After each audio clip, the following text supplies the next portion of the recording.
अभी राजनीतिक जानकारों का कहना है कि आप अहमदाबाद का आपका ट्रिप था, गुजरात का आपका ट्रिप था, वहाँ पर प्रधानमंत्री के करीबी नेता से आपकी मुलाकात हुई है।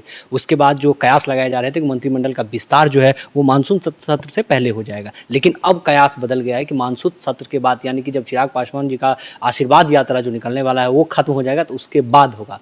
तो क्या वहाँ पर क्या बातचीत कुछ ऐसा? मैं एक व्यक्तिगत कार्य से बहुत पर्सनल ट्रिप था जिस वजह से मैं अहमदाबाद गया था। इसके कोई राजनीतिक मायने लगाए जाएं मुझे नहीं लगता कि उचित है।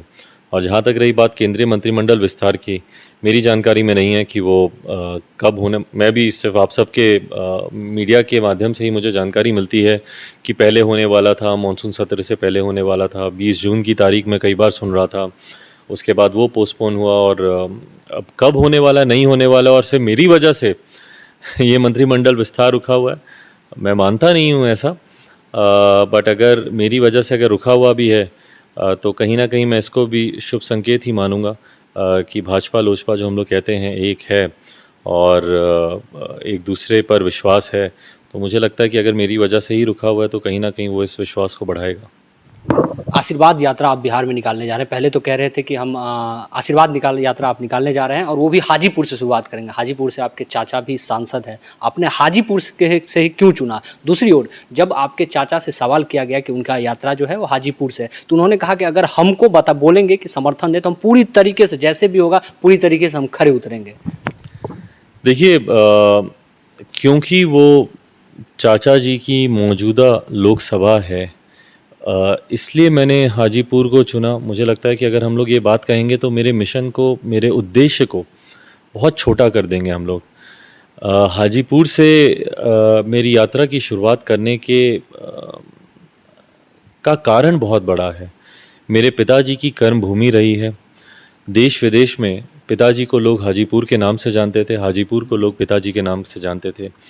ये उनकी एक ऐसी कर्मभूमि रही है जिसकी वजह से पिताजी का नाम 2 बार Guinness book of world record में दर्ज है for winning with the highest margin. ये कारण मेरा रहा कि मैं हाजीपुर को, और पापा ने हमेशा हाजीपुर को अपनी माँ का दर्जा दिया। पापा हमेशा कहते थे कि हाजीपुर मेरी माँ समान है। जहाँ मैं आशीर्वाद यात्रा की शुरुआत करूँ, और जब मैं बोलता हूँ कि मुझे अपनों के आशीर्वाद की सबसे ज़्यादा ज़रूरत है, तो उसमें जहाँ मेरे पूरे बिहार की जनता आती है, तो वहीं पापा ने जिसे अपनी माँ माना, मेरा फ़र्ज़ बनता है, मेरा उत्तरदायित्व बनता है कि सबसे पहले मैं वहाँ जाकर उनकी माँ का से अपना आशीर्वाद लूँ।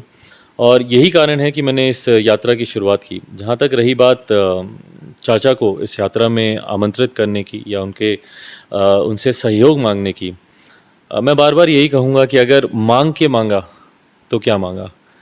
अगर किसी को किसी के प्रति इतना स्नेह है, लगाव है, या चिंता है, या विश्वास है, तो मुझे नहीं लगता कि मांगने की ज़रूरत पड़ेगी। और इसीलिए आज तक मैंने, जब राम हनुमान का भी जिक्र होता है तो मैं मांगने नहीं जा रहा। मैंने इस बात को भी कहा था कि अगर हनुमान को भी राम से मदद मांगनी पड़े तो फिर काहे के राम काहे के हनुमान।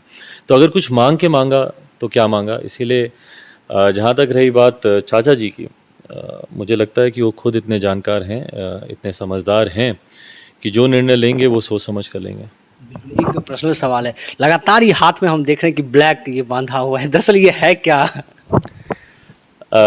ये बहुत ही व्यक्तिगत है। ये इसके कोई ऐसा कोई मायने नहीं है। मैं थोड़ा सा विश्वास रखता हूँ, पूजा पाठ में विश्वास रखता हूँ। मम्मी मुझे लेके बहुत चिंतित रहती हैं। उनको इस बात की चिंता होती है कि मैं सुरक्षित रहूं, ठीक रहूं। मेरी हेल्थ इन दिनों ख़राब थी, और पापा के जाने के बाद मैं, स्वाभाविक है, मतलब मेंटली भी मैं बहुत ज़्यादा तनाव में चल रहा था। तो रक्षा सूत्र के तौर पर वो कुछ चीज़ें वो भी मुझे बताती हैं, तो मैं उसको अपनाता हूँ।